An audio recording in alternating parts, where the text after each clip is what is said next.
Hey everybody, my name is Misha Leibovich. I'm the CEO of Meograph. I'm just going to give you a couple-minute overview of what the company is and then turn it over to the team here who's done some awesome work throughout the semester in helping us figure out our transition from desktop to mobile, and also some of the business revenues and costs associated with that. So we're in the business of helping brands and publishers engage their consumers and their fans in creating multimedia content. Right now we have a web product that embeds in brand sites and allows them to run user-generated content that's much more interesting than simply uploading a photo, but much easier to do than creating a video. So you get stuff that you can have a wide variety of people participating, but it's actually interesting to watch, even with people that are creating that don't have professional level skills. We have the web product right now. We're working with the NBA, working with PBS, working with TBS, working with Google. We have a couple more things coming on board in the next couple months that we'll be announcing. And that's been awesome. That's been a good business. What we're moving towards now is our mobile app called Trio. And that was based on some things that we learned with the web product, actually during the course of this project. And the team has been extremely flexible. When you work with a startup, you're constantly zigzagging, trying to figure out product market fit and exactly how it's going to work. And we have a lot of epiphanies about mobile right in the middle of the semester. And to these guys' credit, I mean, they really were very flexible and helped us with that transition, where things that we learned about the web product was good and we can build a profitable business there, but mobile was the future. And I know that sounds cliche to say, but we had some real specific learnings about why for our product, mobile was going to be great. And so anyways, they've been awesome. And I guess I'll turn it over to them to tell you all about what we learned together this semester. Thank you. Great, thank you, Misha. So welcome, thanks for coming. My name is Laura Davison. I'm a student in the School of Journalism, and I'm joined here with my colleagues from the business school, Tim Cunningham, Josh Hampshire, and Tori Howard. And we actually created a little Meograph mix. Tells you a little bit more about what Meograph and what Trio is, the problem we sought to solve, and you can also then see what a final Meograph product looks like. So we'll go ahead and show you this little video. Meograph is a web tool that makes it easy for users to tell stories through video, images, and text. Users can tell their own stories, and brands can pay to license Meograph to empower fans to tell stories related to the brand. Take the NBA, for example. Users create their own mixes about their favorite teams and players. But Meograph has a problem. This tool doesn't work on mobile. So the Meograph team is creating a new app called Trio, where users can make shorter videos on the go. Trio videos are composed of 3 moments. They take less than 3 minutes to make and less than 30 seconds to consume. Trio won't be on the market until late summer, but the creator's plan is to grow a user base and then introduce brand-sponsored missions. These missions allow brands to directly engage users and give them inspiration to create Trio videos around certain topics. Brands can further engage users by selecting Trio videos to feature or by giving rewards to top video creators. Meograph's leadership presented us with challenges surrounding the launch of a new consumer app and figuring out the next steps for the legacy Meograph web platform.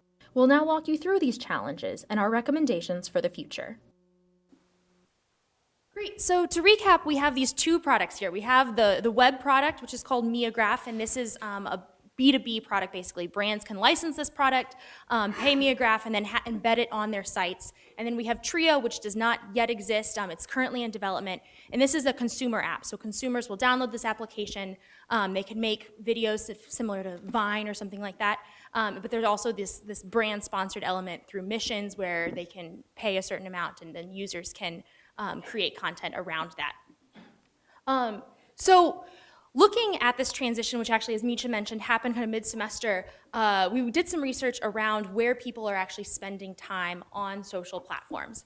And we found that the switch to mobile was really, really well thought out and exactly not even the future, but where people are already. As you look, these graphs back here show the percentage of time that people are spending on desktop versus mobile. So orange is mobile and blue is the desktop percentage. So if you look at them, on the majority of them, the majority of time is being spent on mobile devices in terms of looking at the networks, creating content, spending time with it. And especially if you look at Vine and Instagram, these are video creation tools similar to Meograph and Trio. Those are 98, 99% of the time people are spending with mobile on those platforms. So we worked with Misha and the rest of his team to kind of talk through and solve some problems around this transition from desktop to mobile. So they have, as Amy mentioned, a wide variety of experiences. Misha comes from the engineering world, and he's partnered with some people who are very involved in the tech world and also the interactive branding world. And we, with them, came up with 3 tasks that we solved. So the first was to figure out what the value of user engagement is worth. We know that it's worth something to brands. There is a value to that, so we looked to actually go out and quantify that and figure out what that means. The second thing we wanted to do was to look at how much Meograph should be charging for the web platform, for the Meograph product. Although they're shifting the focus to mobile, they still have a product that works and that is profitable, and they can still continue to make money from that. So we just kind of took pause and reevaluated how they should be pricing that. And the third thing we did is look at what it would cost for the company to host video for the Trio app. This was something new for them. They didn't currently do that. They don't currently do that with the Meograph product. So they are now looking at, we kind of modeled out what it would cost them to host video through the mobile app. So I'm going to hand it over to Josh, and he's going to explain kind of what the multimedia social interactive industry looks like. Thanks, Laura. So when looking at the social platform kind of industry, it's still a fairly infant stage. It's still growing. There's a lot going on with it. So we see a lot of consumers using not 2, 3, 4 social platforms, and a lot of competition going on in this area. So the companies that we were looking to kind of compare ourselves to judge our interaction and engagement off of kind of go along the, like we said, the Vine, Instagram, sort of YouTube, these video creation sites to judge our engagement, base our engagement, and kind of provide a good baseline. And then when it comes to sharing, looking at Facebook and Twitter and things that people just use to share this content with others, family, friends, brands, things like that. So we wanted to specifically look at how to value this branding and this engagement, but we were kind of puzzled at first how to do this. There are a couple different ways that people are valuing engagement. It's a very kind of vague question right now. There's not a specific answer that one person has come up with.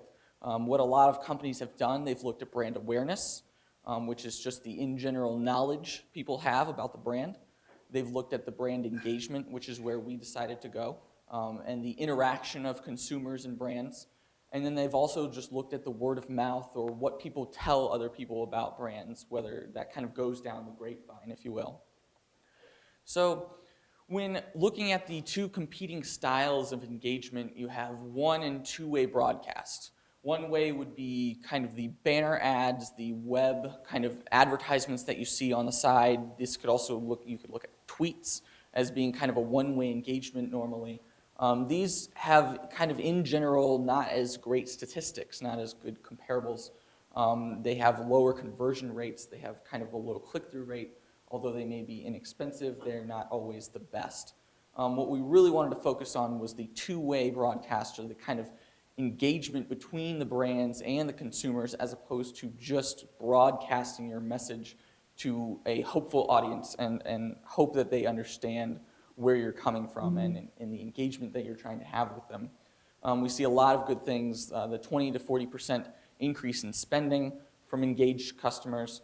It's just in general, less expensive route when you want to create content and share this content and have it with your consumers. So this is kind of the route we're taking, the brand engagement on a 2-way scenario. For a little bit more specific numbers, Tori's going to talk about the specific value of these engagements. Thanks, Josh. So what does this mean monetarily? Now, this is a hard task to set out to do. Because social media is so new, there's not many numbers, concrete numbers out there about this. So we used a lot of different sources and came up with kind of an answer to this question of what is real engagement worth.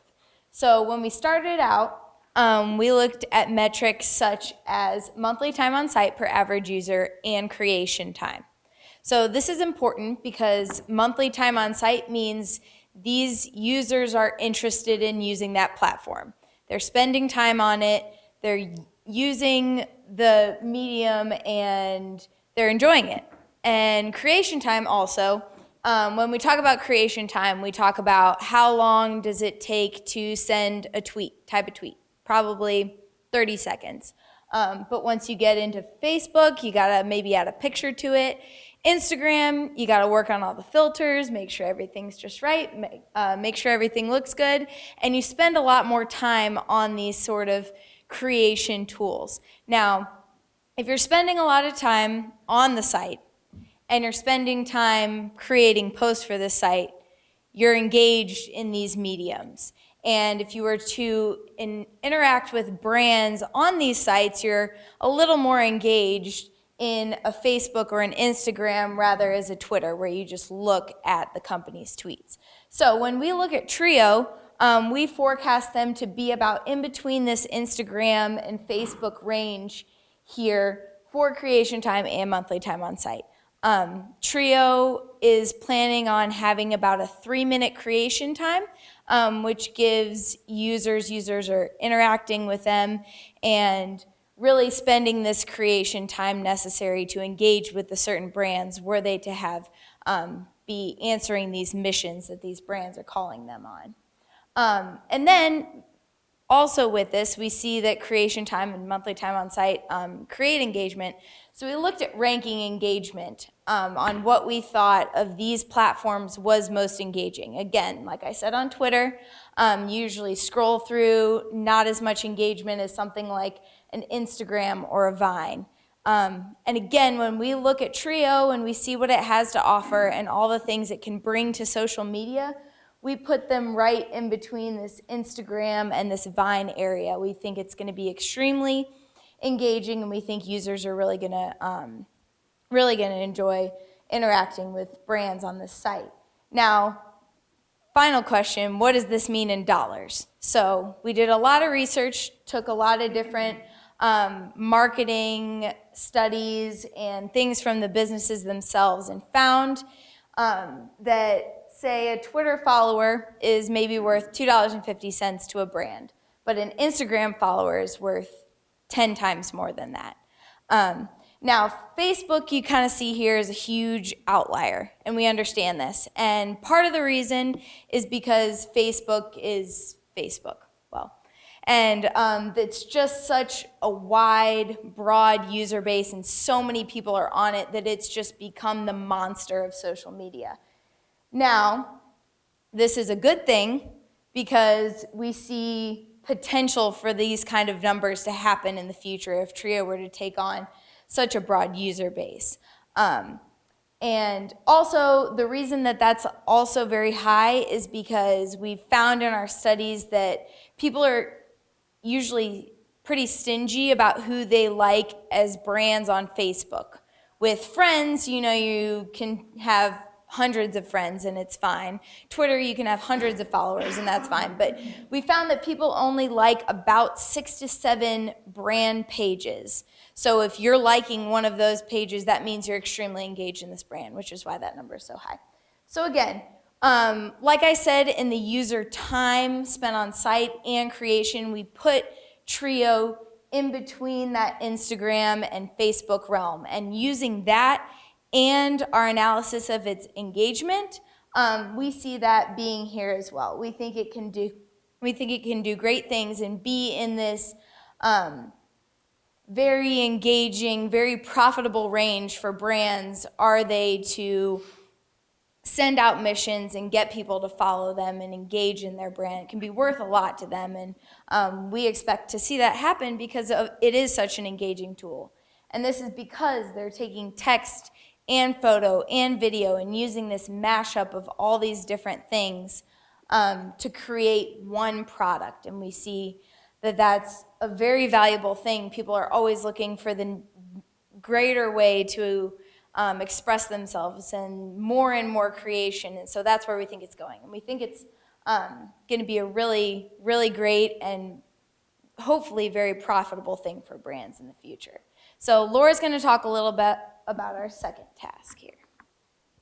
So the second thing we looked at was how much to charge for Meograph, the web product. Currently, right now, they're targeting ad agencies and brands, and also to some extent publishers, to license the product to embed in their site. Currently, the going rate was $5,000 a month or $60K annually, and Misha had a hunch that this was probably too high. So we conducted some focus groups with professionals in the advertising world to talk to them about if they were to present and include Meograph in their annual planning for their clients, what would kind of be a number that they could reasonably go and pitch that to their clients. So we, asked for kind of your mid-range and your big, your companies who bill a lot of dollars. What would be a number that you could present to them, and that would probably get included in your advertising plan for that year?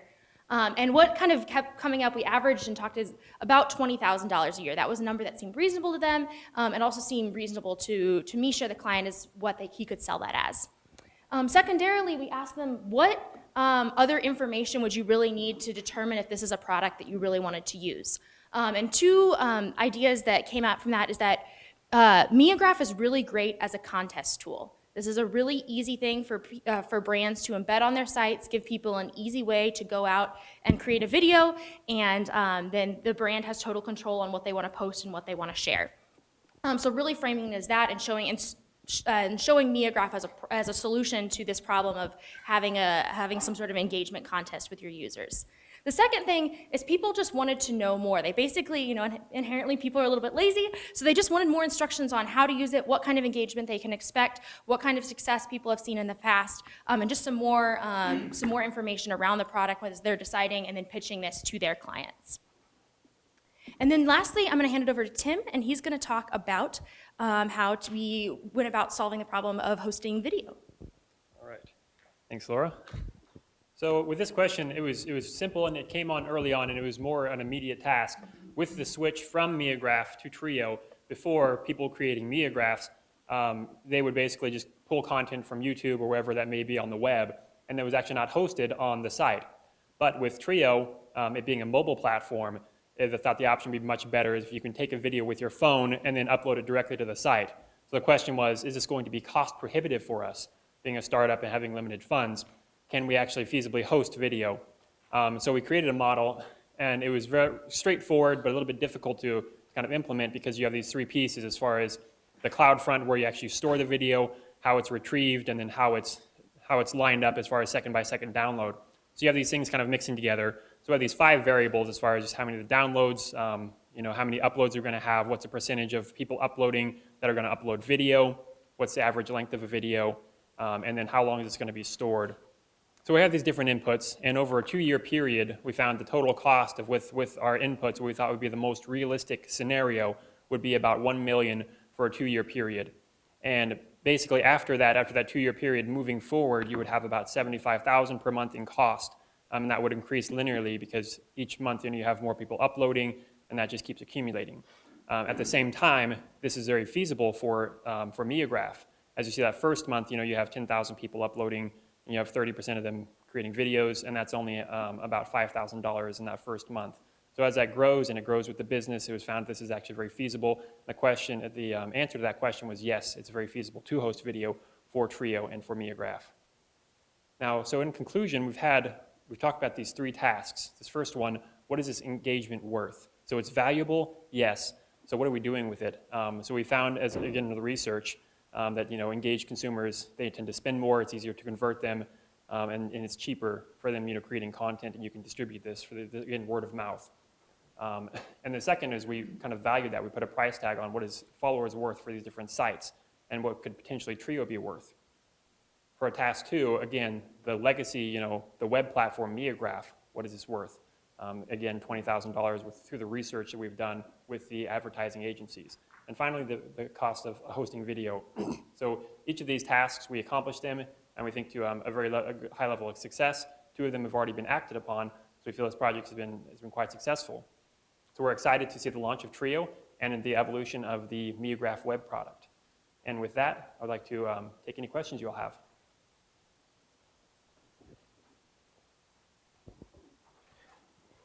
I'll start. I'm wondering if you gave any consideration based on what you saw on mobile, which there have been lots of things written about that the world is going mobile, obviously, to sort of quote unquote indelicately killing, the desktop site and just going totally mobile. Yeah. So yeah, the future of Meograph, what it's going to look like is a little bit uncertain right now. All of the development efforts are focused on the mobile app, and they're just letting the desktop platform be as is. Misha has said in the future, if Trio takes off, the two Meograph might start to look exactly like Trio on the desktop, or potentially a little bit more integrate, kind of bring the two platforms together. You're right that Trio very well could kill off Meograph, and that's definitely not written out of the cards right now. Anything else? Yeah, so I think that we are doing 100% of the development right now on the mobile app. The web product works, and we're selling it. Just really tactically as a business, we have the web product now, and we won't have the mobile product until August for even launch, and then until we can actually sell the brands, at least a couple months further, maybe not even until the new year. So we're going with what we have right now, but the future is definitely with the mobile app. And one follow-up question, you talked a little about you hope to be in the space, I think it was between Instagram and Facebook, and how did you get there? I mean, yeah, I would hope to be in that space too. But talk a little more about how you got there, and then as a second part of that, who you hope to take that, I believe it was 3 or 4 minutes a day away from. Yeah, absolutely. Well, we feel that that's where we fit best, just because of the engagement that it has to offer. Because we have so many different things, our product is engaging, and we're much more engaging than something like a Twitter where it's only text. Because we have video and text and photo, that's why we envision ourselves in that space, in that Instagram, in that Vine space, and then to address the Facebook thing, hopefully gain the numbers to become something of a Facebook. But right now, that's where we feel we could be, and Trio is going to develop a user base before they look at these brands. So that's going to be the first step, is developing that broad user base, because none of that happens until you have consumers. And so once that launches and once they have this user base, we think that brands can use it in that space, in that Instagram, in that Facebook space. When they're saying between Instagram and Facebook, they're talking about both time on site and also valuation. So someday. We'll get there. Okay, I want to start out just to make sure I understand. So Meograph is a tool that you're selling to brands that brands are using to run contests and have people submit content back to them. And the app is to allow individual users to create that content more easily. Yes. Yeah, okay. So my first question is, if you just move to the app, are you losing right now you're selling Meograph to brands, and that's both a platform for them to manage the contest and to receive submissions, is that correct? So would the app really ever replace that, or would it be more of an add-on to the desktop product, I guess? Well, they're using, like I said, they're planning on building this consumer base before they add in the brands. But as Misha was talking about, they're going to use the brands to sponsor missions. So say the NBA goes out now that the playoffs are on and says, hey, send us your best NBA watch party video. So they're going to use that to create that engagement that they would have been doing on the computer. So the contests that they're setting up on the computer desktop realm are going to be put into the mobile app as well. It's the same business model. It's still brands paying to engage consumers creatively. It's just a different platform. With the web product, we give them a script we embed in their webpage. With the mobile product, they come and play within the app. So it's slightly different, but we have actually good data points. Right now, the NHL and NBC Sports are running a contest with another video creation app called Magisto. And so we're seeing the willingness of brands to be like, go download a third-party app that's not ours, because it does that job really well, and engage there. And then, we pay the app, for promotion and to make this whole contest happen. So it's the same thing. It's just the app is shorter form and much more of a regular use case than the web product. Okay, so then my follow-up question to that is, what is going to incentivize users to use the app? Is it because you can only submit content for the contest through Trio, or could you submit things that you made in Instagram to the contest as well? Yeah, I mean, if the contest it's a multimedia contest, then Trio is the way to do it. The other difference between Trio, the app, and Meograph, the web product, is it's also consumers can engage each other in creating content. So they're already there and they're already having a good time. That's one advantage over the web product. With the web product right now, the brand has to basically publicize to their audience, and they have to build a new audience for every campaign. It works, but there's friction there that we're trying to get rid of.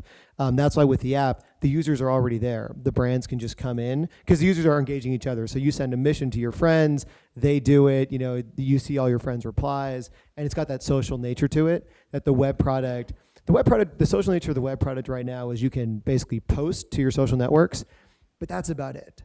And you can leave comments, but that's really it. The app is much more engaging. So the idea is to build this independent user base, which brands can then plug into. Okay, so you're saying brands would not have to then advertise their individual contests because it would just be a natural part of the app that people are using? They're walking into a party and people are already there. Okay, got it. So clearly the users are everything in this. I mean, if you don't have user engagement, you don't really have anything. And I think it's appropriate to compare yourselves to apps like Twitter and Vine, Instagram. The things that's made those work, and maybe to the surprise of all of us, is that they're so simple. They just do one thing, and it's kind of frictionless for the user.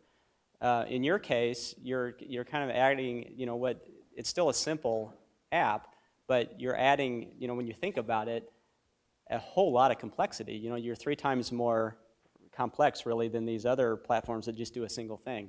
So, how do you overcome that? How do you get users to, invest in creating content on your platform, given that there is a whole lot more investment of time that they're going to have to make?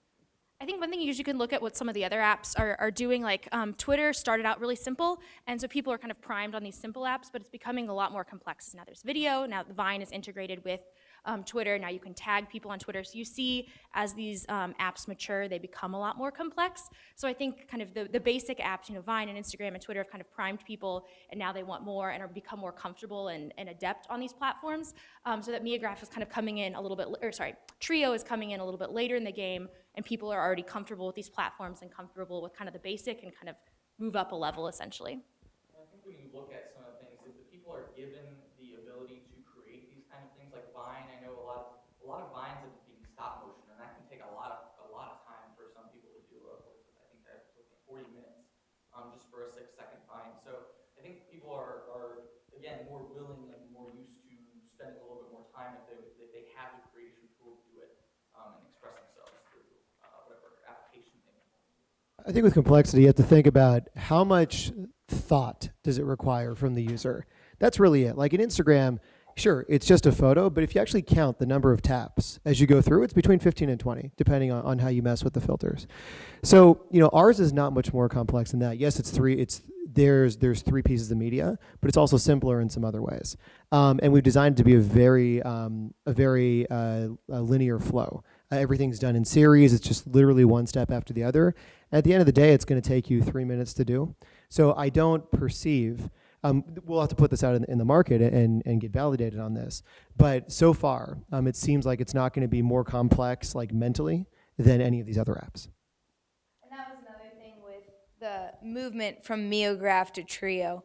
Meograph was a little more complex, and they got it to where they could bring it down a little bit, make it simple, 3 moments, and give that to the user and allow them to use their creation. Actually, the missions concept, which these guys touched on, that's actually, I think, one of the most important things of the app. One of the hardest parts about creating multimedia is inspiration in the first place, and storyboarding. If you're gonna have like multiple pieces of media, what's the story? So with missions, somebody else has done that for you. Your friend has done that for you. The brand has done that for you and said, here's the mission, the call to action. Here's specific prompts for each of the 3 moments. Like, I want a photo of this particular thing, a video of this particular thing, and a tweet of this particular thing. So it becomes more of like a scavenger hunt. It becomes something that you could do on the bus on your way to work, and you're bored and you have a couple minutes. You don't got to really think through all that. I think that's one of the hardest parts, and that's something that the app has really like tightly integrated. In fact, there's not even freeform creation. It's only in response to missions, and you kind of flip through the missions and see which ones you like, and those are the ones that you do, rather than having to think of a whole concept in the first place. So when you all think about your competitors, are your competitors social media companies? They are to a degree, certainly, because you're competing with time. Or are they branding companies? Because you're also trying to help businesses be successful. So talk a little about who you think your competitors are and why. Well, when we looked at our competitors, we took 2 different approaches to it. The first one was, who is creating this sort of video creation tool? And that's one of them. But our more direct competitors are anyone who is trying to engage their customers in any form. Not just through video, not just through picture, but any way that brands are using to engage their customers, we took that as our competitor. So we tended to focus a little on the social media sites because of Trio and the launch of Trio, but overall, that's who we saw our competitors were for Meograph and Trio as a whole.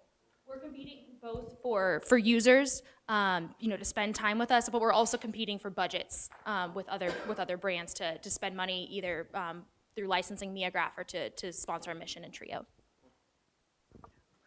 I meant to say this earlier, but you guys are very ambitious with your valuing engagement, so that's impressive that you went to try and figure that out, because I think there's a lot of people trying to do that across the country right now.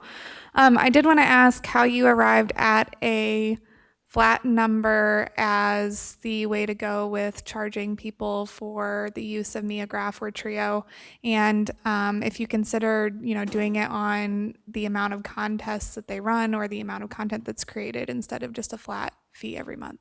Yeah, so when I talk to people are a little bit uncomfortable with that, because if the contest suddenly got really popular, which is obviously their hope, then they might be charged way more than what they had originally budgeted for. Advertising agencies charge a little bit differently, depending on the client, depending whatever, but most of them, they plan kind of a year out in advance and set a budget. So having a really fixed flat number and they knew that's what it's gonna be, made them feel more comfortable. Yeah, and I think with the Trio app, I see 3 actual streams there. One is the annual, and annual rather than monthly, so it's not just kind of like this, okay, they're gonna renew every month, they're kind of locked in for that time. So annual fee to be able to provide assets, moderate the content, and have some of their look and feel on top of it. Then there's if they want to have a mission and they want that promoted to the top of the list, because remember, they're competing, they're like with people's other friends' mission, with brands' other missions. That's more of a traditional kind of advertising model. Then that's an a la carte. And then there's something a little bit further where when brands put out contests, lots of times there's prizes and incentives to go along with it. So then we can fulfill that for the brand and then take a piece of that.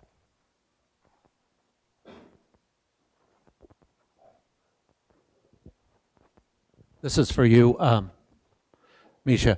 So in mobile, in native apps, you have a lot of capabilities like precise location where the mobile is, what kind of handset it is, who the person is if they've opted in. As you're building this tool, how are you leveraging all of the intelligence you can get from within native apps in those areas? Sure. Well, we wanted to we're building a native app rather than, for example, embedding this experience inside a brand's app or something, because that's like when you're doing multimedia, just in the first place, from purely technically, like if you want access to the camera roll in the way that you want the mic, the video camera, all that stuff, it's got to be a native app. So we're doing that. In terms of location, I could see, you know, a case where you could have things that are more location based. You know, it's funny, actually the initial version of Meograph, like when we first started, actually had a lot to do with maps. We found that that wasn't as important for storytelling all the time.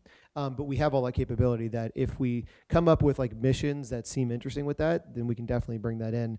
In terms of knowing who the person is, there's probably things we can do to more automate and to like maybe suggest like here's stuff that you might like to bring in it.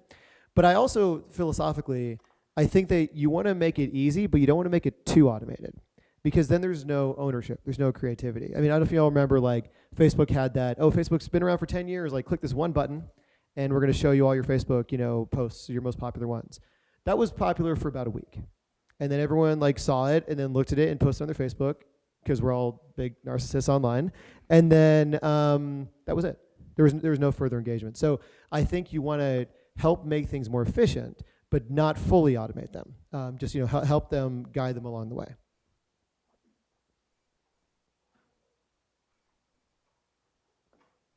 Any other questions? Stunned silence.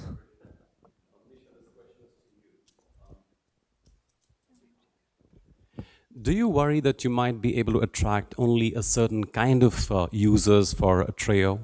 Let me explain. When we talk about wines, we know that a certain kind of people who generally create these, you know, videos. These are people with a lot of time and inclination to do so. So the question then extends to whether your clients, your customers, your brands will see significant amount of value in that particular consumer set, which becomes your user base.